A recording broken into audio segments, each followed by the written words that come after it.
In this video, I'll be showing you everything you need to know to put together an air pump, as well as various uses for air pumps and whether or not they're really necessary for your fish tank.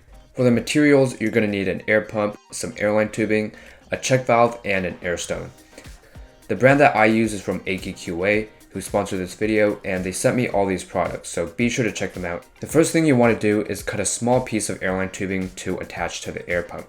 This is going to be used to connect the check valve, which is this tiny piece right here, and the check valve will prevent any regurgitating flow back to the air pump in the event of a power outage.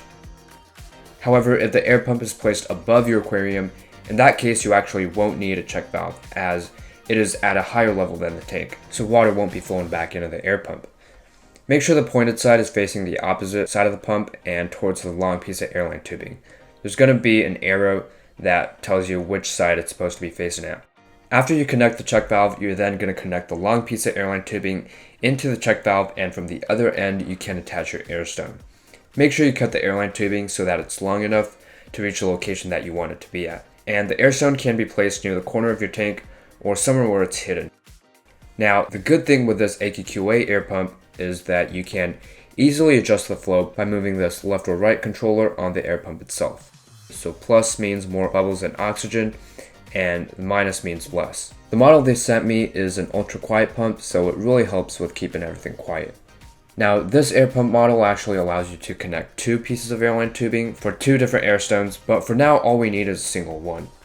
I would recommend adding another piece of airline tubing to the other side, even if you're not using it, just so that the air coming out doesn't cause too much noise.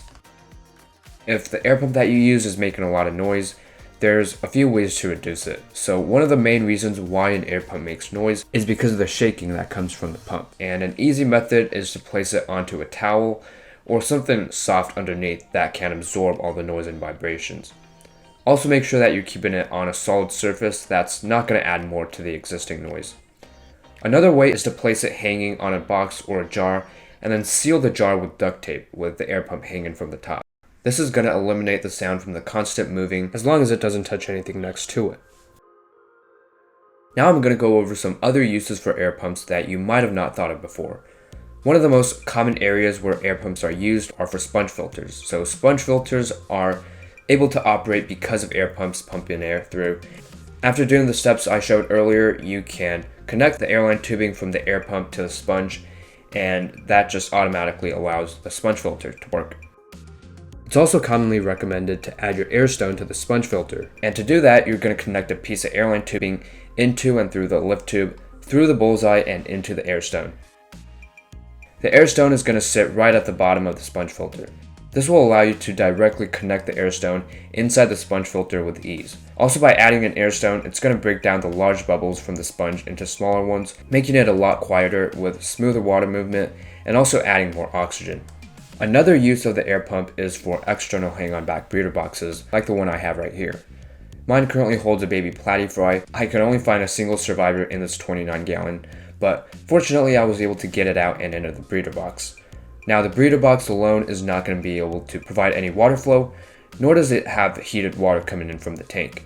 So after assembling everything, the airline tubing is placed directly under the intake, leading to the breeder box, and this is going to create water flow into the breeder box.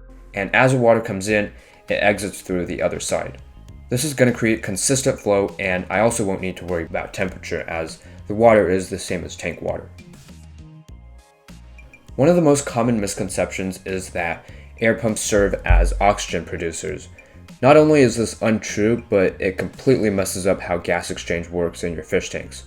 Instead, what it does is the air pump pulls in regular air from the room, pushes that through the tank, so it's not injecting oxygen, but rather pushes air through the water. The air then creates surface agitation from the bubbles, and through that, it speeds up oxygen from the atmosphere coming into the aquarium. And now to answer the question, do you need an airstone? You don't necessarily need an airstone. As long as there's enough plants or surface agitation by a filter, gas exchange is being created. Even when there's no surface agitation, there's still going to be gas flow, but usually that's not enough. The better alternative would be to keep live aquarium plants in the tank, as those will take in the CO2 produced by the fish and convert that into oxygen. So plants are great at oxygenating your aquarium. Some other cases where you need an airstone are, for example, if you keep a cichlid tank with a bunch of cichlids, there's no live aquarium plants since the cichlids are gonna most likely eat them. That's a great example of when an airstone would be really useful, as it's gonna create enough oxygen for the tank. You also want to make sure that your air pump is fit for the size of your tank, because if you get a really small air pump with a huge tank, then that's obviously not going to work. Again, the link to the AQQA air pump is in the description, so be sure to check that out. Thank you guys so much for watching this video. I hope you enjoyed it and helped you out. If it did, make sure to subscribe down below, and I'll see you guys in the next one.